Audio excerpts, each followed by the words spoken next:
Wilayah kekuasaan. Pasar itu hidup sejak matahari belum benar-benar bangun. Suara ayam, deru motor, teriakan pedagang, dan aroma campur aduk antara sayur, ikan, dan keringat manusia menyatu menjadi satu irama yang tak pernah berhenti. Di antara semua itu, ada satu sosok yang tak pernah luput dari perhatian. Arga. Ia tidak perlu memperkenalkan diri. Semua orang tahu siapa dia. Langkahnya pelan, tapi berat. Setiap kali ia melewati lorong, pedagang langsung merogoh kantong. Tanpa perintah, tanpa Pagi, Bang. tawar-menawar. Bukan karena hormat, tapi karena takut. Pagi, Bang. Ucap seorang pedagang ayam sambil menyerahkan uang. Arga mengambilnya tanpa ekspresi. Dulu, ia juga seperti mereka orang kecil yang hanya ingin bertahan hidup. Tapi dunia tidak memberinya pilihan. Dan sekarang, ia adalah bagian dari dunia yang dulu ia benci. Yang berbeda, semua berjalan seperti biasa. Sampai Nara datang. Warung nasi kecil di sudut pasar itu tidak mencolok. Tapi pemiliknya berbeda. Tidak tunduk. Hari pertama, Arga hanya mengingat wajahnya. Hari kedua, ia mulai memperhatikan. Hari ketiga, ia berhenti. Belum bayar, katanya singkat. Nara menatapnya tanpa takut. Aku nggak bisa. Itu bukan jawaban yang biasa ia dengar. Semua juga nggak bisa, balas Arga dingin. Tapi mereka tetap bayar, jawab Nara tenang. Tatapan mereka bertemu. Untuk pertama kalinya dalam waktu lama, Arga tidak tahu harus berkata apa. Retakan, sejak pertemuan itu, ada sesuatu yang berubah. Arga mulai memperhatikan lebih banyak dari biasanya. Bukan hanya uang, tapi orang-orang. Ia melihat siapa yang benar-benar kesulitan, siapa yang hanya berpura-pura, dan siapa yang bertahan dengan sisa harapan. Nara ada di kategori terakhir. Suatu malam, ia mengikuti tanpa sengaja. Atau mungkin, sengaja. Ia melihat kehidupan yang tak pernah ia bayangkan. Kesederhanaan, kejujuran, kasih sayang. Hal-hal yang sudah lama hilang dari hidupnya. Dan sejak itu, hatinya mulai retak. Harga perubahan. Perubahan kecil mulai terlihat. Arga tidak lagi memaksa semua orang. Beberapa pedagang dibebaskan, beberapa dibantu. Tapi dunia seperti itu tidak membiarkan perubahan berjalan mudah. Lo mulai lemah, Ga. Suara itu datang dari Rendi rekan lamanya. Kita hidup dari ini. Lo lupa, lanjutnya. Arga menatapnya dingin. Gua cuma ubah cara. Rendi tertawa sinis. Dunia nggak kerja pakai cara lo. Dan ternyata, Rendi benar. Ancaman baru. Mereka datang tanpa permisi. Preman dari luar wilayah. Lebih brutal. Lebih kejam. Pasar bukan lagi sekadar tempat dagang. Tapi ladang kekuasaan. Mulai hari ini, semua setor ke kami, kata pemimpin mereka. Pedagang gemetar. Beberapa mencoba melihat ke arah Arga. Menunggu. Apakah ia masih orang yang sama? Berdiri sendiri. Arga berdiri di tengah pasar. Tidak ada anak buah. Tidak ada dukungan, hanya dirinya. Selama gue masih di sini, lo nggak akan ambil apapun dari mereka. Keheningan jatuh, lalu kekacauan pecah. Pertarungan, pukulan demi pukulan, darah, teriakan. Arga tidak melawan untuk uang, tidak untuk nama, tapi untuk sesuatu yang baru ia pahami. Arti melindungi.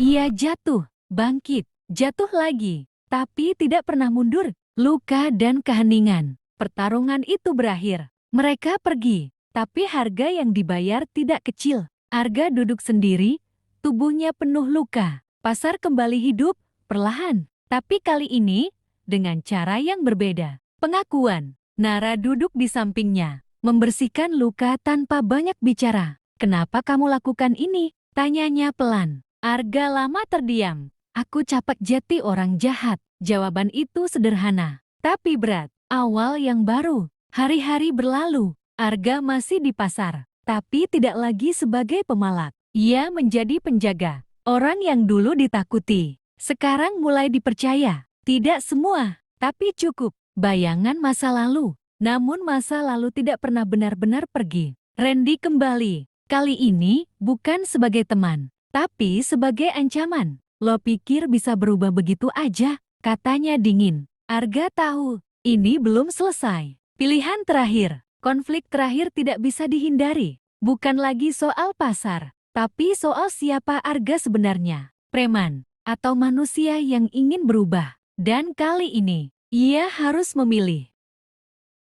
Di bawah langit sore pasar yang mulai sepi, Arga berdiri. Tidak lagi sebagai bayangan gelap, tapi sebagai seseorang yang sedang belajar berdiri di terang. Walau bayangan itu belum sepenuhnya pergi, retakan yang kembali terbuka. Pasar terlihat tenang di luar, tapi di dalam ada yang berubah. Arga mulai merasakan jarak. Beberapa pedagang yang dulu mendukungnya kini terlihat ragu. Mereka tetap menghormati Arga, tapi ada ketakutan baru, ketakutan bahwa semua ini belum benar-benar selesai. Dan mereka benar. Di kejauhan, seseorang memperhatikan. Seseorang yang tidak pernah benar-benar pergi. Randy kembali, tapi bukan sendirian. Di belakangnya berdiri pria yang tidak dikenal Arga, tatapannya dingin. Senyumnya tipis, tapi penuh ancaman. Namanya Bram. Lo pikir ini cuma soal pasar kecil? Katanya pelan. Arga diam. Ini jaringan, ga?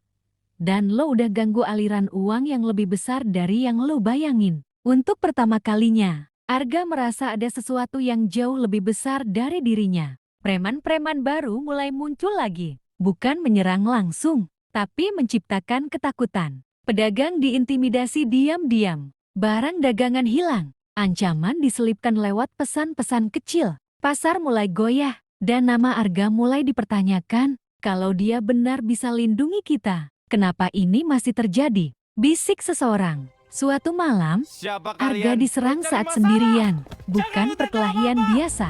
Ini penyergapan. Ia jatuh, dipukuli, dibiarkan hampir tak bernyawa. Saat tergeletak di tanah, suara langkah mendekat. Randy, lo berubah. Dan itu kesalahan terbesar lo. Arga mencoba bangkit, tapi tubuhnya tak kuat. Randy berjongkok. Dunia ini nggak berubah, ga.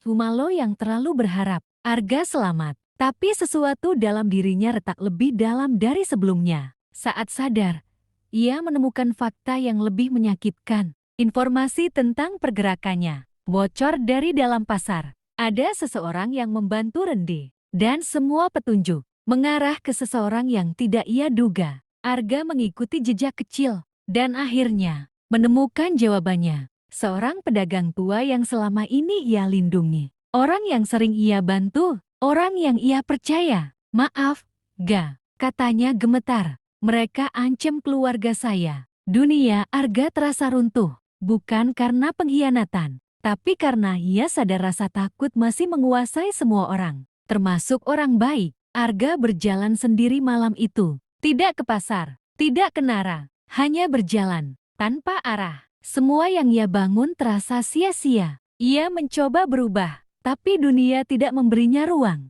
Untuk sesaat, ia ingin kembali menjadi dirinya yang dulu. Lebih mudah, lebih dingin, lebih kejam. Saat Arga hampir menyerah, Nara datang. Bukan dengan kata-kata lembut, tapi dengan kebenaran yang selama ini disembunyikan. Aku kenal Bram. Arga terdiam. Dia, orang yang dulu menghancurkan keluargaku. Nara menatap Arga, matanya penuh luka. Dan dia juga yang dulu membunuh orang tuamu. Dunia berhenti. Semua potongan masa lalu mulai terhubung. Ini bukan kebetulan. Ini bukan soal pasar. Ini adalah permainan lama yang baru saja kembali dimulai. Sejak malam itu, Arga berubah. Bukan kembali menjadi kejam, tapi menjadi lebih dingin dan terarah. Ia tidak lagi menunggu. Ia mulai mencari Bram. Setiap sudut pasar, setiap wajah, setiap gerakan Arga membaca semuanya. Ini bukan lagi tentang melindungi pasar. Ini tentang menyelesaikan masa lalu. Arga mulai menemukan satu persatu jejak Bram. Uang mengalir dari pasar ke tempat lain. Preman-preman kecil hanyalah kaki tangan. Di balik semua ini, ada jaringan besar. Dan Bram ada di puncaknya. Randy hanya alat. Nara mencoba menghentikan Arga. Kalau kamu balas dendam, kamu gak akan beda dari mereka. Arga menatapnya lama. Ini bukan soal dendam. Tapi keduanya tahu itu tidak sepenuhnya benar. Ada amarah lama yang akhirnya menemukan arah. Arga akhirnya menemukan Bram. Bukan di tempat gelap, tapi di gedung besar, bersih, dan terlihat legal. Bram tersenyum saat melihatnya. Lama nunggu kamu datang, ga? Arga mengepalkan tangan. Semua emosi yang ia tahan memuncak. Bram tidak menyerang. Ia bicara, duduk santai, seolah semua ini hanya permainan. Orang tua lo bukan korban, Ga. Mereka bagian dari sistem. Arga terdiam. Mereka mau keluar. Dan itu kesalahan. Dunia Arga runtuh untuk kedua kalinya. Selama ini ia mengira keluarganya hanya korban. Ternyata mereka juga bagian dari dunia yang sama. Lo bisa gantiin mereka?